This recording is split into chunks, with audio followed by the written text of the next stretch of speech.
Message কেন scene হলো না? রিপ্লাই কেন দিচ্ছ না? লেট করে কেন রিপ্লাই দিলা? কল দাও নেই কেন? কল রিসিভ করো নেই কেন?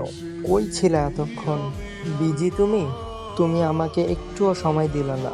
আমাকে আসলে তুমি একদম ভালোই বাসো না। এই কথাগুলো তারাই বলে যারা প্রিয় মানুষটার জন্য সারা দিন অপেক্ষা করে।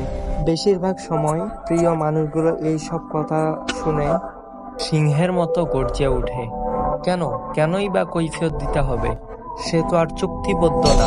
কিন্তু সেই প্রিয় মানুষগুলো কখনোই বুঝতে পারে না এত এত মানুষ থাকতে কেন সে শুধু তার জন্য ছটফট করে। আর সবচেয়ে বড় কথা হচ্ছে তারা কখনোই বুঝতে পারে না এই পৃথিবীতে লক্ষ কোটি মানুষের মধ্যে সে নিজেই একজনের পৃথিবী। আর কখনো কখনো একটা সম্পর্ক টিকিয়ে রাখার জন্য স্যাক্রিফাইস করতে হয়।